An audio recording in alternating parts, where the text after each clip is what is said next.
किरण आरेख का उपयोग करके गोली दर्पण द्वारा बने प्रतिबिंबों का निरूपण representation of images formed by spherical mirrors using ray diagrams. यानी इसका मतलब ये है कि गोली दर्पण में प्रतिबिंब कैसा बनता है या गोली दर्पण द्वारा प्रतिबिंब कैसा बनता है। तो गोली दर्पण द्वारा प्रतिबिंब कैसा बनता है, यानी गोली दर्पण में अवतल और उत्तल दोनों आते हैं, तो उन दोनों दर्पणों में प्रतिबिंब कैसा बनेगा ये समझने के लिए सबसे पहले हमको किरण आरेख को समझना होगा, रे डायग्राम्स को समझना होगा। तो किरण आरेख का क्या नियम है, इसको समझे बिना हम आगे की जो प्रोसेस है, सिस्टम है, नहीं समझ पाएंगे। तो चलते हैं रे डायग्राम्स की बात करते हैं। तो उसका क्या नियम है, और बोर्ड पर जगह यानी जो स्पेस है थोड़ा कम होने के कारण मैं इसको लिखूंगा नहीं, लेकिन समझा देंगे और अच्छे से आप समझ सकते हैं, कभी लाइबर भूलेंगे भी नहीं।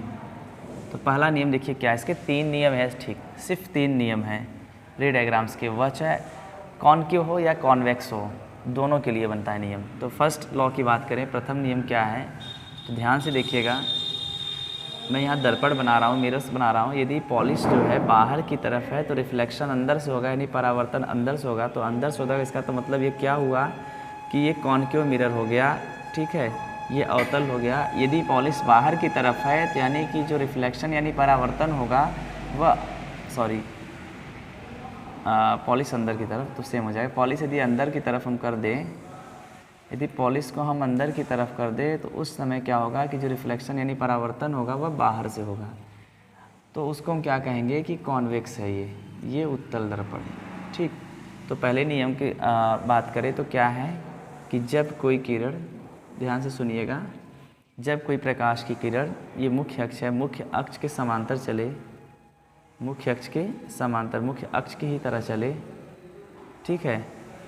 और मुख्य अक्ष तो सभी जानते हैं कि ध्रुव यानी पी पोल और सी वक्रता केंद्र को मिलाने वाली सीधी रेखा को मुख्य अक्ष कहते हैं। तो पहला नियम, जब कोई किरण या प्रकाश की किरण है मुख्य अक्ष के समांतर चले तो परावर्तन के बाद मुख्य फोकस से ही होकर गुजरती है। पहला नियम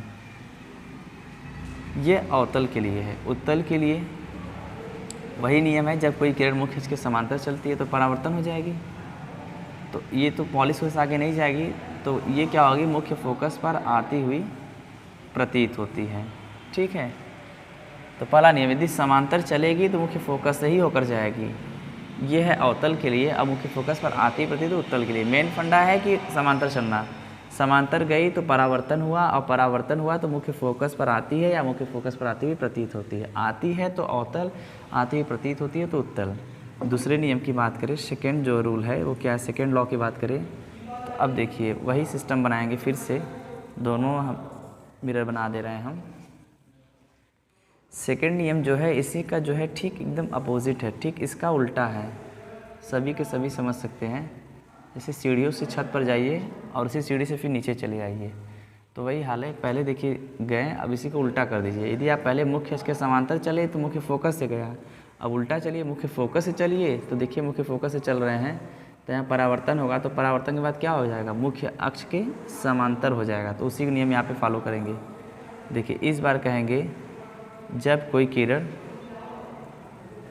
जब कोई प्रकाश की किरण मुख्य फोकस से ही होकर गुजरे, ये मुख्य फोकस से डायरेक्ट जा रही है, तो परावर्तन के बाद क्या हो जाएगा, देखिए उल्टा चले, यहाँ से यदि दिख रहे हैं मुख्य फोकस से होकर जा रही है, यहाँ परावर्तन हुआ तो कैसी हो गई, मुख्य अक्ष के समांतर, तो मुख्य अक्ष के समांतर हो जाती है, ठीक है, मुख्य अक्ष के समांतर हो जाती है।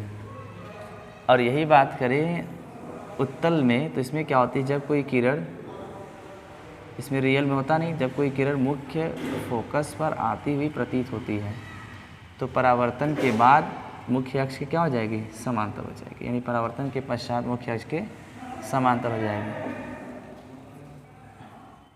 थर्ड लॉ की बात करें तो तृतीय नियम क्या कहता है, तृतीय नियम क्या है, वो भी बिल्कुल आसान है।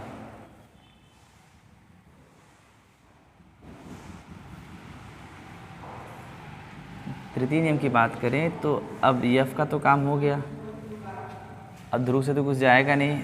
अब सी की बात करें, वक्रता केंद्र से, सेंटर ऑफ कर्वेचर, यानी जब कोई किरण वक्रता केंद्र से होकर गुजरे, यानी वक्रता केंद्र से ही होकर जाए, तब क्या होगा, उस कंडीशन में परावर्तन के बाद क्या होगा, तो उस कंडीशन में क्या होगा कि परावर्तन के बाद वापस उसी माध्यम में चली जाती है।